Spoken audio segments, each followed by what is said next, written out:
আমি ২৬ৰ বিধানসভা নিৰ্বাচনলৈও আগবাঢ়ি যাম। ২০২৬ চনৰ নিৰ্বাচন সন্মুখত ৰাখি ২০২৫ বৰ্ষত কাম কৰি যাব অসম চৰকাৰে। তাৰ স্পষ্ট ইংগিত প্ৰদান কৰিলে ৰাজ্যৰ মুখ্যমন্ত্ৰী হিমন্ত বিশ্ব শৰ্মাই। ৰাজ্যৰ বিৰোধী দলসমূহৰ মাজত হাই কাজিয়া লাগি থাকোঁতেই বিজেপি সাজু হৈছে যুঁজলৈ। নৱবৰ্ষৰ প্ৰাকক্ষণত মুখ্যমন্ত্ৰীগৰাকীয়ে ৰাজ্যক সম্বোধি ৪টা নিৰ্বাচনৰ বাবে সাজু বুলি জনালে। ২০২৫ চনটো নিৰ্বাচনৰ বতৰ। এতিয়া আমি ২০২৫ চনৰ বাবে সাজু হ'ম।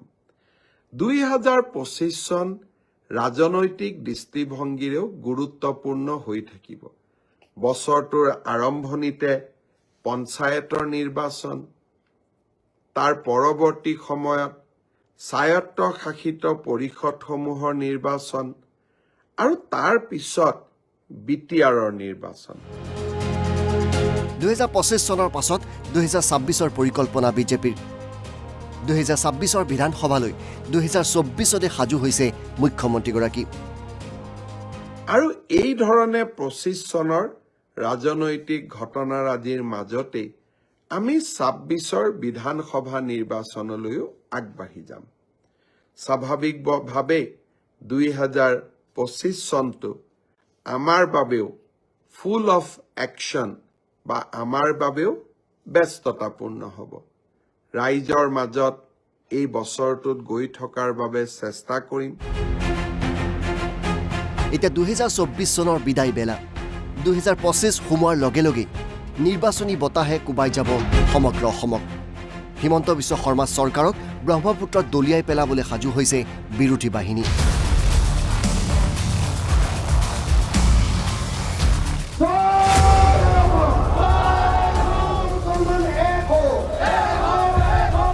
একেদৰে ১০০ আসন দখলৰ সপোন দেখিছে মুখ্যমন্ত্ৰীয়ে।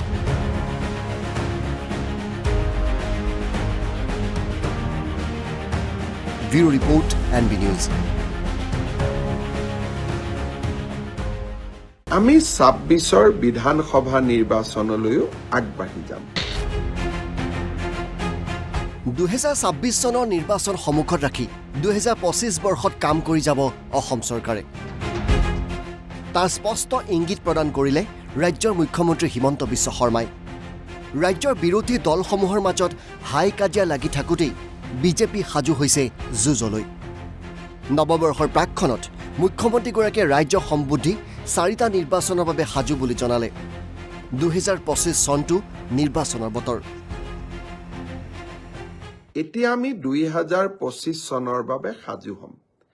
২০২৫ চন ৰাজনৈতিক দৃষ্টিভংগীৰেও গুৰুত্বপূৰ্ণ হৈ থাকিব। বছৰটোৰ আৰম্ভণিতে পঞ্চায়তৰ নিৰ্বাচন, তাৰ পৰৱৰ্তী সময়ত স্বায়ত্তশাসিত পৰিষদসমূহৰ নিৰ্বাচন আৰু তাৰ পিছত বিটিআৰৰ নিৰ্বাচন। ২০২৫ চনৰ পাছত ২০২৬ৰ পৰিকল্পনা বিজেপিৰ। ২০২৬ৰ বিধানসভালৈ ২০২৪তে সাজু হৈছে মুখ্যমন্ত্ৰীগৰাকী। আৰু এই ধৰণে ২৫ চনৰ ৰাজনৈতিক ঘটনাৰাজিৰ মাজতেই আমি ২৬ৰ বিধানসভা নিৰ্বাচনলৈও আগবাঢ়ি যাম। স্বাভাৱিকভাৱে ২০২৫ চনটো আমাৰ বাবেও ফুল অফ একশ্যন বা আমাৰ বাবেও ব্যস্ততাপূৰ্ণ হ'ব। ৰাইজৰ মাজত এই বছৰটোত গৈ থকাৰ বাবে চেষ্টা কৰিম। এতিয়া ২০২৪ চনৰ বিদায় বেলা। ২০২৫ সোমোৱাৰ লগে লগে নিৰ্বাচনী বতাহে কোবাই যাব সমগ্ৰ অসমক। হিমন্ত বিশ্ব শৰ্মা চৰকাৰক ব্ৰহ্মপুত্ৰত দলিয়াই পেলাবলৈ সাজু হৈছে বিৰোধী বাহিনী।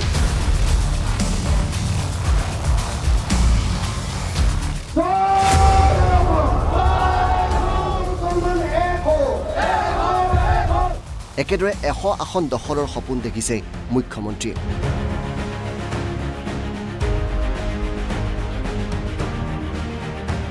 Bureau report NB news.